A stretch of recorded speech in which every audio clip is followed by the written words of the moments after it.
देख रहे हैं मेरे चैनल अभी टेट क्लासेस। मेरी वीडियो से जुड़ने के लिए सभी लोगों को धन्यवाद। आज हम इस वीडियो में लासा और मासा के जितने भी क्वेश्चन है सारे करेंगे। तो आप लोगों से मेरी एक विनती है कि आप वीडियो को पूरा देखिए। पहला सवाल देखते हैं हमें क्या दे रखा है। उसने हमें बोला P और Q दो संख्याएं हैं। P में उसने बोला किसके बराबर है, 2 की घात 3 गुणा 3 की घात 10 गुणा 5। ठीक है, फिर उसने हमें दे रखा है Q दे रखा है, उसमें बोला 2 की घात 5 है गुणा 3 गुणा 7। उसने हमसे बोला P और Q का मासा निकालना है। तो मैंने आपको बताया जब हमें घात में दे रखा होता है गुणनफल तो हम कैसे निकालते हैं उसका मासा। मैंने बोला मासा निकालने के लिए हम सबसे पहले देखते हैं सर्वनिष्ठ गुणनफल कौन से हैं उसके। मैंने देखा इन दोनों में सर्वनिष्ठ गुणनफल कौन से हैं, 2 आ रहा है। तो 2 की घात जिसकी कम होगी उसे क्या है हम मासा में लिख लेंगे। तो यहाँ 2 की घात देगा, मैंने यहाँ 5 दे रखा है, यहाँ क्या दे रखा है हमें 3 दे रखा है। तो 2 की घात 3 हो जाएगी। फिर देखेंगे दूसरा कौन सा हमारा सर्वनिष्ठ गुणनफल है, 3 है। तो हम देखेंगे 3 में किसकी घात कम है, जिसकी घात लिखी नहीं होती है उसकी घात क्या होती है हमारी 1 होती है। तो अगर मैं इन दोनों में देखूं किसकी घात कम है तो 3 की घात 1, तो हम इसको भी लिख लेंगे, इसको कर देंगे हम इसके साथ गुणा। फिर हमने देखा कि इसके बाद कोई और सर्वनिष्ठ गुणनफल है, अब हमारा कोई भी नहीं है। तो क्या करेंगे इन दोनों का गुणा करेंगे और वही हमारा क्या हो जाएगा, मासा हो जाएगा। अब 2 की घात 3 का मतलब होता है 2 का 3 बार गुणा करना। तो हम अगर इनका गुणा करेंगे तो क्या आएगा, 2 दूनी 4, 4 दूनी 8, 8 तिया 24। तो हमारा मासा क्या हो जाएगा, 24 हो जाएगा इसमें। अब देखेंगे हम क्या दूसरा सवाल। अब दूसरे सवाल में उसने हमें दे रखा है 368 बटे 437 और उसने हमसे बोला है कि इसका सरलतम रूप लिखना है। सरलतम रूप का मतलब होता है कि हमें इसे उस अनुपात में चेंज करना है जिसके बाद हम उसे और किसी एक संख्या से दोनों को भाग ना दे पाए। तो इसका मतलब है कि हमें इन दोनों संख्याओं को किससे भाग देना है, मासा से भाग देना है। क्योंकि मासा वह संख्या होती है बड़ी से बड़ी जो दोनों को भाग दे सकती है। तो आपको मैंने दोनों मेथड कराए थे कि मासा कैसे निकलेगा, गुणनखंड विधि और भाग विधि, जो कि मैंने आपको थ्योरी पार्ट में कवर कराया है। तो आप उस पार्ट को भी देखिए। तो लेकिन अब हम क्या करेंगे, इसमें ना तो गुणनखंड विधि लगाएंगे और ना भाग विधि लगाएंगे। आपको सरल तरीका बताता हूं मैं क्या करना हमें। हम क्या करते हैं, दोनों का अंतर ले लेते हैं। दोनों का अंतर क्या आएगा हमारा, 17 में से 8 जाएगा तो 9 बचा, और 12 में से 6 जाएगा तो 6 बचेगा। अब हमें क्या करना होता है, जो हमारा अंतर आता है ना हम उसके गुणनखंड कर लेते हैं, हम उसके गुणनखंड कर लेते हैं। तो इसके गुणनखंड करेंगे तो ये 6 और 9 है तो 3 से जाएगा। अगर मैं इसको 3 से भाग दूंगा तो 3 दूनी 6 और 3 तिरका 9। तो इसके दो गुणनखंड होगा, एक तो हो गया 3 और एक हो गया 23। तो अब हम ये कैसे पता करेंगे कि इसका मासा क्या होगा। अगर ये संख्या दोनों अगर हमारी 3 से भाग हो जाए, सिर्फ और सिर्फ 3 से भाग होंगी, तो हम क्या बोलेंगे इसका मासा 3 है। ठीक है, 3 के साथ अगर ये 23 से भी भाग हो गई तो हम क्या बोलेंगे इसका मासा क्या होगा, हमारा 69 इसका मासा होगा। तो देखते हैं 3 से भाग होने के लिए हमारी क्या होता है, हम संख्याओं का योग देखते हैं। तो 6 और 3 9, 9 और 8 17, योग इसका 3 से भाग जा रहा है, नहीं जा रहा। तो इसका मतलब क्या है कि इसका 3 जो है गुणनखंड नहीं होगा। अब बचा क्या है हमारे पास 23, तो 23 इसका क्या होगा हमारा गुणनखंड भी होगा और मासा भी होगा। तो हम क्या करेंगे, इसका सरलतम रूप निकालने के लिए 23 से भाग दे देंगे, 23 से भाग दे देंगे। तो 23 से भाग देंगे तो कितनी बार जाएगा, 23 से कम 23 और 6 × 18 तो 16 हो गया। और ये कितनी बार जाएगा हमारा, 23 से काटेंगे तो 23 से कम 23। अब मुझे 7 लाना है तो 3 का टेबल पढ़ना है, 7 कब आएगा जब 9 बार। तो इसका सरलतम रूप कितना हो गया हमारा 16/19। ठीक है, अब इसमें एक बात और आपको याद रखनी है कि अगर हमें संख्या दे रखी है तो हमने उसे अनुपात में चेंज कर दिया। लेकिन अगर उसने हमें अनुपात दे रखा होता और हमसे पूछता संख्या बताइए, तो हमें पता चल गया कि जब मैं संख्या से अनुपात में जाता हूं तो किससे भाग करते हैं हम, मासा से भाग करते हैं। तो हमें अनुपात से संख्या में जाना है तो क्या करेंगे, मासा से गुणा करेंगे। इसी पर आधारित है हमारा दूसरा सवाल, अब वो देखेंगे हम। अब इस सवाल को पढ़ते हैं, देखते हैं क्या कह रहा है। 3 संख्याएं हमें अनुपात में दे रखी है, 1:2:3, और उसने बोला है इनका मासा कितना 12 है। अब हमसे पूछ रहा है संख्याएं क्या क्या होंगी। जब कभी भी हमें अनुपात में दे रखी होती है संख्या, अनुपात में दे रखी होती है संख्या, तो वो अनुपात में आती कब है, जब हम इन्हें बड़ी से बड़ी संख्या से भाग दे दें, बड़ी से बड़ी संख्या से भाग दे दें। तो इसका मतलब बड़ी से बड़ी संख्या वो होती क्या है, हमारी मासा होती है। वो संख्या क्या होती है, हमारी मासा होती है। जब अनुपात से हम संख्या में जाते हैं तो क्या करते हैं, हम उन अनुपातों में मासा का गुणा कर देते हैं। तो जैसे मैं देखूं इस संख्या को, मतलब इस अनुपात को मुझे देखना है कि क्या संख्या होगी, तो क्या करेंगे, इसमें हम मासा का गुणा कर देंगे। तो देखा मैंने 12 एकम 12, तो पहली संख्या क्या हो गई मेरी, 12 हो गई। अब मैं देखो दूसरी संख्या क्या होगी मेरी, 12 दूनी 24 हो जाएगी मेरी दूसरी संख्या। अगर ऐसे ही मुझे तीसरी संख्या निकालनी है तो 12 दिया 36। तो बस आपको याद रखना है कि अगर आपको अनुपात दे रखा है और मासा दे रखा है और संख्या निकालनी है तो क्या करना होता है, हमें मासा का गुणा करना होता है अनुपात में। अब इस नेक्स्ट सवाल में देखते हैं उसने क्या बोला हमसे। दो संख्याएं दे रखी हैं उसने अनुपात में 5:6 में।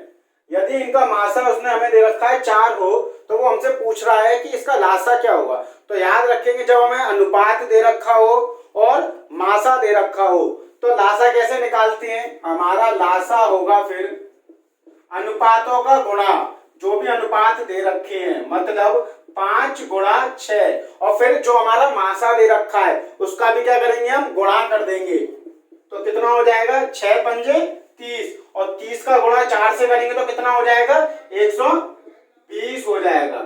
आप इसको दूसरी तरह से भी निकाल सकते हैं, जैसे इससे पिछले वाले सवाल में मैंने बोला कि जब हमें अनुपात दे रखा होता है और मासा दे रखा हो तो हम संख्या कैसे निकालते हैं, उन अनुपातों को मासा से गुणा कर दे। तो 4 पंजे 20, पहली संख्या क्या हो गई, 20 हो गई। और दूसरी निकालेंगे तो 4 6 24, दूसरी आ गई 24। तो हम इनका क्या करें, अब लासा ले लें, वैसे भी निकाल सकते हैं। और एक ये है हमारा डायरेक्ट मेथड। अब इस सवाल में देखते हैं उसने हमें क्या दे रखा है, भिन्न दे रखे हैं और उसने हमसे पूछा है लासा निकालिए। तो भिन्नों का जब हम लासा निकालते हैं तो क्या होता है, अंशों का तो हमें लासा निकालना होता है और हर का हमें क्या निकालना होता है, मासा निकालना होता है। तो हम इन अंशों का लासा निकालते हैं तो हम लिख लेते हैं 11, 55, 33 और 44। अब इसका हम लासा निकालते हैं तो मैंने देखा यहाँ पे सबसे छोटी संख्या क्या है, 11। तो 11 किसी भी संख्या से विभाजित नहीं होती क्योंकि ये क्या है, अभाज्य संख्या है। तो इसका मतलब हम देखते हैं कि सबको किससे भाग दे देते हैं, हम 11 से भाग दे देते हैं। तो 11 से दे दिया हमने, तो ये क्या बचेगा, 1 बचेगा, यहाँ 5 बचेगा, यहाँ 3 बचेगा और यहाँ 4 बचेगा। ठीक है, फिर क्या करते हैं, हम 2 से भाग दे देते हैं, 1 5 3 और ये 2, फिर 2 से भाग दे दिया हमने तो 5 3 1। ठीक है, फिर 3 से देंगे, फिर 5 से भाग देंगे।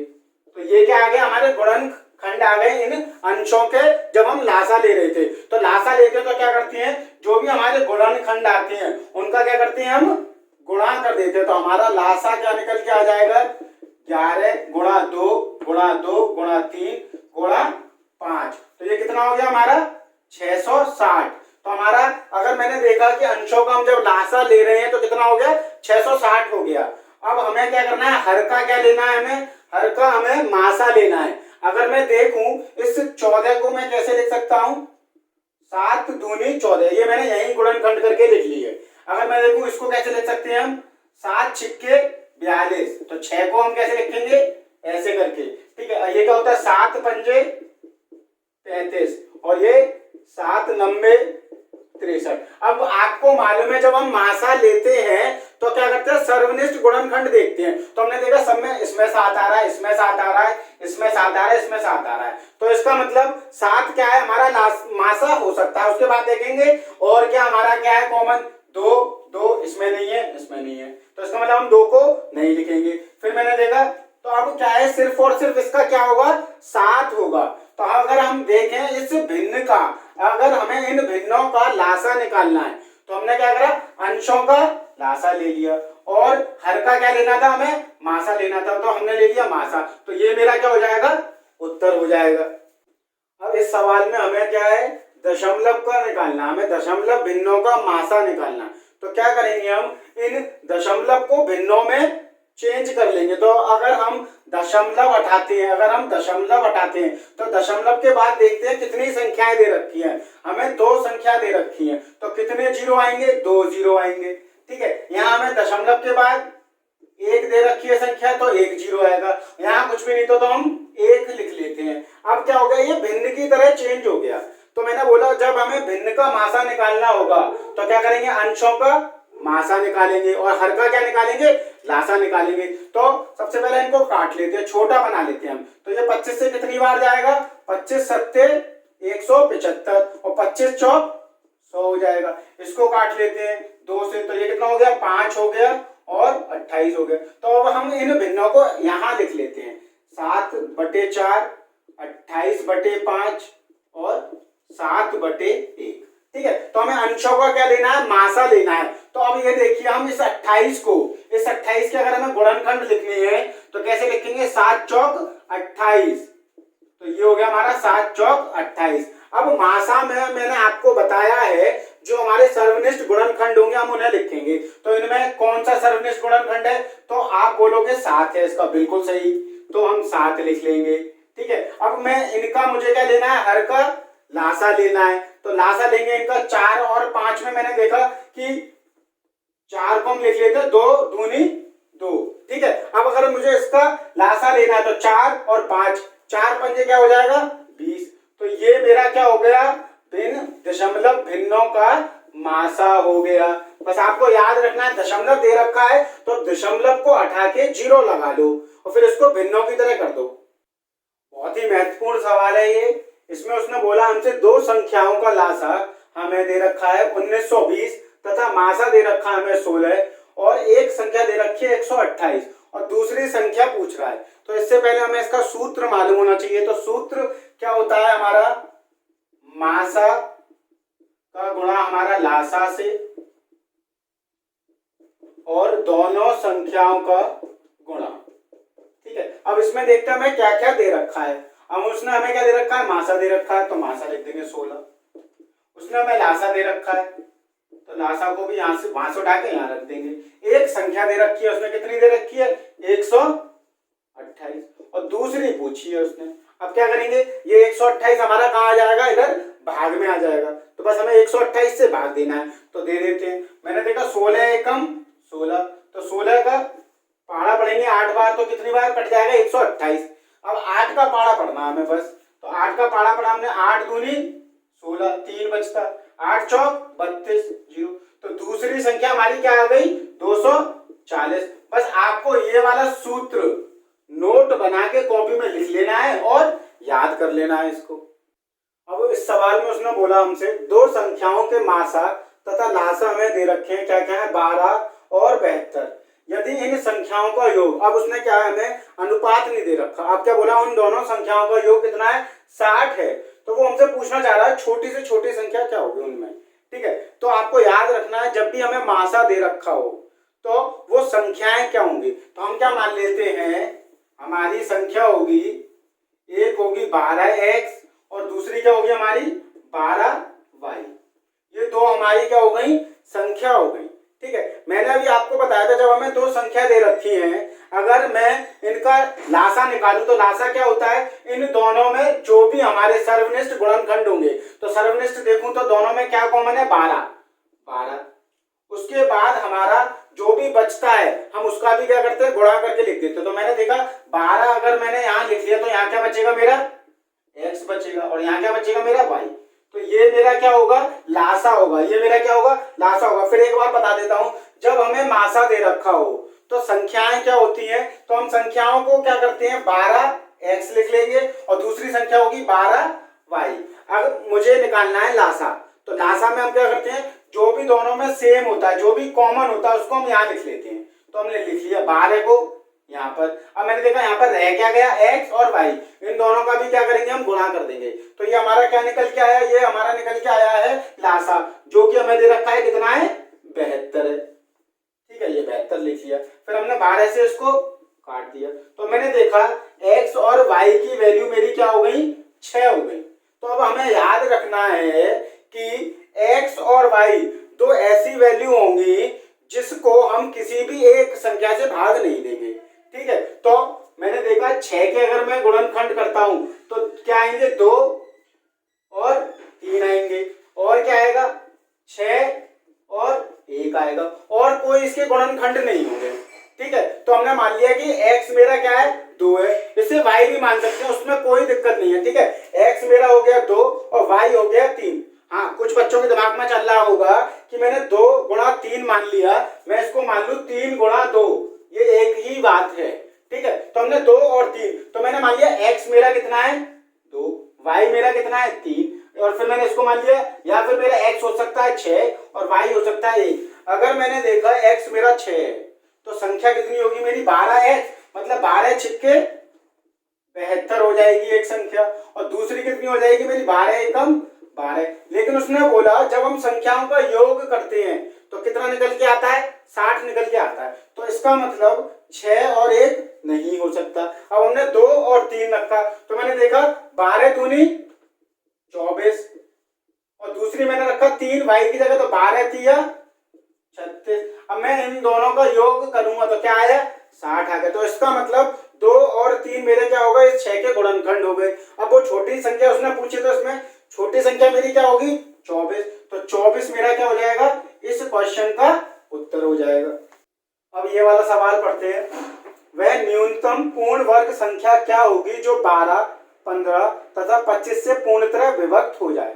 तो वो हमसे क्या निकलवाना चाह रहा है, सबसे पहले तो हमें वो कह रहा है कि इन तीनों संख्या से क्या है पूरी तरह विभाजित हो जाए। तो वो हमसे क्या निकलवाना चाह रहा है, लासा निकलवाना चाह रहा है। तो हम लासा निकाल लेते हैं 12, 15 और 25 का। चलिए, सबसे छोटी अभाज्य संख्या से भाग दे देते हैं 2 से 6। अब 15 2 के भाग में नहीं आता है तो इसको हम ऐसे ही लिख देंगे 15, 25 को हम 25 लिख देंगे। फिर हमने 2 से करा 3, 15, 25। अब किससे करेंगे, अब हम 3 से भाग दे देंगे, 3 से भाग दे दिया 5, 25। अब किससे भाग देंगे हम 5 से देंगे, 5 से दे दिया, फिर हम 5 से देंगे। ठीक है, अब क्या है अगर हम इनका गुणा कर दें तो हमारे पास क्या निकल के आ जाएगा लासा निकल के आ जाएगा। लेकिन उसने हमारे साथ एक कंडीशन और दे दी कि क्या होना चाहिए पूर्ण वर्ग होनी चाहिए वो संख्या। ठीक है, मतलब अगर मैं इनका गुणा कर दूंगा तो वो एक ऐसी संख्या आ जाएगी जो इन तीनों से पूर्ण तरह विभाजित हो जाएगी। पूरी तरह विभाजित के साथ साथ हमें क्या चाहिए वर्ग चाहिए, पूर्ण वर्ग होना चाहिए। तो वर्ग के लिए क्या कंडीशन होती है, हर एक संख्या हमें जोड़े में दी होनी चाहिए। तो मैंने देखा कि ये जोड़े में है, ये जोड़े में है, तो किसकी कमी है हमारे 3 की कमी है। तो क्या करेंगे हम इनमें जो भी हमारा लासा निकलेगा उसमें 3 का गुणा और कर देंगे। चलिए देखते हैं क्या होगी हमारी वो संख्या 2 गुणा 2, 3 इंटू 5 इंटू 5। ठीक है, तो पूर्ण वर्ग बनाने के लिए मुझे क्या चाहिए 3 चाहिए। तो ये हमारी वह छोटी से छोटी संख्या पूर्ण वर्ग संख्या हो जाएगी जो इन तीनों से भाग हो जाएगी। तो 2 दूनी 4 और 5 25, तो 25 चौके 100 और 9, तो 100 गुणा 9 कितना हो जाएगा हमारा 900। तो 900 एक ऐसी संख्या है जो इन तीनों से पूर्ण तरह विभाजित हो जाएगी। अब इस वाले सवाल में देखते हैं, ये भी बहुत इंपॉर्टेंट है आपके लिए। उसने हमें बोला वह न्यूनतम संख्या कौन सी है जिसे 8, 10 अथवा 12 से विभक्त करने पर प्रत्येक दशा में 7 शेष बचना चाहिए। मतलब जो हमें ऑप्शन दिए हैं ये, ठीक है, जो सवाल ऑप्शन से होगा मैं उसमें आपको ऑप्शन से ही कराऊंगा। ठीक है, जैसे उसने हमें इसमें ऑप्शन दे रखे हैं तो ये ऐसे ऑप्शन है जब मैं उसे 8 से 10 से या फिर 12 से भाग दूंगा तो कितना शेष बचेगा 7 शेष बचेगा। ठीक है, अगर वैसे हम इसे बेसिक से करेंगे तो क्या करना है, हमें न्यूनतम संख्या निकालनी है। तो इसका मतलब हमें क्या निकालना है, लासा निकालना है।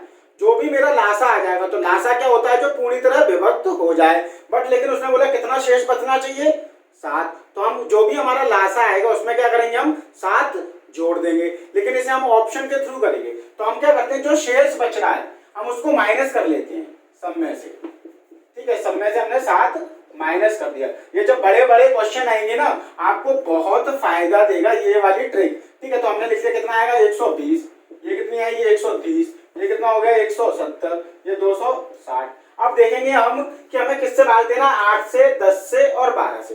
अब मैंने देखा अगर ये 12 से भाग देना है तो इसका मतलब 12 के गुणनखंड अगर हम करें तो क्या होते हैं 3 और 4। इसका मतलब जो संख्या 12 से भाग जाएगी वो 3 से भी भाग जानी चाहिए। तो हम देख लेते हैं 3 से भाग जाने वाली कौन सी संख्या है। मैंने देखा 2 और 1 3 ये जा रही है, तो इसका मतलब ये उत्तर हो सकता है। 3 और 1 4 3 से भाग नहीं जाता। 7 और 1 8 नहीं जाता। 2 और 6 8 नहीं जाता। तो इसका मतलब उत्तर क्या हो गया हमारा 127। तो ऐसे सवालों को हम किससे करेंगे, ऑप्शन के थ्रू करेंगे। अब इस सवाल में देखते हैं उसने क्या बोला हमसे। उसने बोला 10,000 के समीपतम कौन सी संख्या है जो 3 से 4 से 5 से 6 से 7 से और 8 से क्या है प्रत्येक दिशा में विभक्त हो जाए। इन सब संख्याओं से वो विभक्त हो जाए। तो देखते हैं, हमने देखा कि 3 से विभक्त हो जाएगी, तो इसका मतलब अगर मैं इसको ऑप्शन के थ्रू करूंगा तो हम देखते हैं कि अगर हम संख्याओं का योग करते हैं और वो 3 से विभक्त होती है कि नहीं। तो मैंने देखा 9 और 2 11, 11 और 4 15 होती है विभक्त। चलिए यहाँ देखा मैंने 9 9 18 और 9 27, 27 और 6 33 ये भी होती है। यहाँ देखा मैंने ये नहीं होती, ये ऑप्शन कट गया। 8 और 1 9 ये भी होती है। ठीक है, अब इसके बाद मैंने देखा 3 के बाद 5 से देखते हैं 5 से विभक्त हो रही है कि नहीं संख्या। तो 5 से विभक्त होने के लिए हमारी आखिरी जो संख्या होती है वो या तो 0 हो या फिर 5 हो। तो मैंने देखा ये हो रही है और मैंने देखा ये नहीं हो रही और ये। अब ये दोनों हमारी बची। अब इन दोनों में हम देखेंगे कि हमारे समीप वाली संख्या कौन सी है। इसमें क्या है, ये 9240 है और वो कितनी है हमारी 10,080। तो कौन सी समीप है हमारी, ये डी वाला ऑप्शन। तो ये हमारा क्या हो जाएगा, उत्तर हो जाएगा। अब इस सवाल में देखते हैं उसने क्या बोला हमसे। वह छोटे से छोटा 7 का गुणज क्या होगा जिसे 6 9 15 18 से भाग देने पर प्रत्येक दशा में 4 शेष बचे। अब उसने हमसे क्वेश्चन में क्या बोला है, 7 का गुणज। 7 का गुणज का मतलब क्या है कि वो ऐसी संख्या होगी जो 7 से क्या है पूरी तरह विभाजित हो जाएगी। तो हम ऑप्शन से यही देखते हैं कौन सा ऐसा ऑप्शन है जो 7 से हमारा पूरी तरह विभाजित होता है। तो मैंने देखा 74 नहीं होगा, इसको करके देख लेते हैं। 7 एकम 7, फिर क्या बचता 2 4 24, 24 जाता है नहीं जाता। फिर हमने इसको देखा 7 एकम 7, 7 दूनी 14, 14 फिर कितना बचता है 4, 4 और 4 44 हो जाता। 44 7 से नहीं जाता, इसका मतलब ये भी भाग नहीं जा रहा। अब हम इसको देखते हैं 7 पंजे 35, एक बचता और 4 और 7 दूनी 34। तो इसका मतलब ये 7 से भाग जा रहा है। तो हमारा ऑप्शन क्या हो जाएगा, डी ऑप्शन हो जाएगा हमारा। अब इस वाले सवाल में उसने बोला 4 अंकों की बड़ी से बड़ी संख्या कौन सी है जो 12 15 18 और 27 में से प्रत्येक से पूर्णतः विभक्त हो जाए। मतलब इन संख्याओं से वो पूरी तरह से हमारी विभाजित हो जाए। तो इसमें क्या करते हैं हम, जो हमें संख्या विभाजित करनी होती है ना, हम उसमें ये देखते हैं कि कोई ऐसी संख्या भी है जो 3 का या 9 का गुणज है। तो मैंने देखा हाँ 12 है और 27 हमारा 9 का गुणज है। तो इसका मतलब अगर मैं 27 से भाग करूंगा तो वो पूरी विभक्त होनी चाहिए। तो 27 का मतलब वो 9 से भी विभक्त होनी चाहिए। तो हम क्या करेंगे 9 से सबको डिवाइड करके देख लेते हैं। तो 9 से विभाजित करने के लिए हम क्या करते हैं, इन संख्याओं को योग करते हैं और उसको देखते हैं 9 से विभक्त हो रहा है कि नहीं। तो मैंने देखा 9 और 9 18, 18 और 6 24, 9 के में आता है नहीं आता, तो ये ऑप्शन नहीं हो सकता। फिर हमने देखा ये 9 और 9 18 जाता है, तो इसका मतलब ये हो सकता है कि और चेक करते हैं। 9 और 9 18, 18 और 3 21, ये 9 से भाग नहीं जाता, तो इसका मतलब ये भी ऑप्शन नहीं होगा। 9 और 9 18, 18 और 6 24, 24 भी 9 के पारे में नहीं आता, तो इसका मतलब ये भी नहीं। तो केवल और केवल कौन सा ऑप्शन होगा हमारा, बी होगा। तो जो ऑप्शन से होगा मैं सिर्फ आपको वही ऑप्शन से करा रहा हूं। अब देखते हैं इस क्वेश्चन में उसने हमसे बोला है वह बड़ी से बड़ी संख्या कौन सी है। जब वो हमें बड़ी से बड़ी संख्या लिख दे तो उसका मतलब होता है वो हमसे मासा निकलवाना चाह रहा है। अब वो किन संख्याओं का मासा निकलवाना चाह रहा है, कह रहा है कि 187, 233 और 279 को भाग देने पर प्रत्येक दशा में समान शेष बचना चाहिए। मतलब एक ऐसी संख्या हमें ढूंढनी है जो इन तीनों को मैं उस संख्या से भाग दूं और शेष कितना बचे, समान बचे। तो इसका मतलब मुझे क्या निकालना है, मासा निकालना है। तो हम तीनों संख्याएं लिख लेते हैं, ये लिख ली। अब मैंने बोला जब हम मासा निकालते हैं या तो गुणनखंड विधि से निकालते हैं या भाग विधि से, लेकिन हम ये नहीं लगाएंगे दोनों। हम क्या लगाएंगे, हम संख्याओं का अंतर ले लेंगे। तो हमने इन दो संख्याओं का अंतर ले लिया, तो 13 में से 7 गया 6 बचा और 12 में से 8 गया हमारा 4 बचा। अब इन दोनों संख्याओं का अंतर ले लेते हैं हम। तो 9 में से 3 गया, 6 बचा। 7 में से 3 गया, 4 बचा। अब जो भी हमारा अंतर आता है उसका क्या करना पड़ता है, हमें मासा लेना पड़ता है। मैंने देखा ये भी 46 है, ये भी 46 है, तो इसका मासा क्या होगा, दोनों की दोनों ये हमारी संख्याएं किससे विभाजित हो रही है, 46 से हो रही है, तो इसका मासा क्या हो जाएगा, 46 हो जाएगा। तो 46 एक ऐसी संख्या है जब मैं इन तीनों को भाग दूंगा तो समान शेष बचेगा, तो उत्तर हमारा क्या हो जाएगा, 46 हो जाएगा। तो आज के वीडियो में मैंने आपको हर तरह का सवाल करा दिया है। बस आपसे गुजारिश है कि आप मेरे चैनल से ऐसे जुड़े रहिए। मैं आपको बहुत अच्छे अच्छे टॉपिक पढ़ाऊंगा और कंप्लीट नॉलेज के साथ पढ़ाऊंगा। धन्यवाद।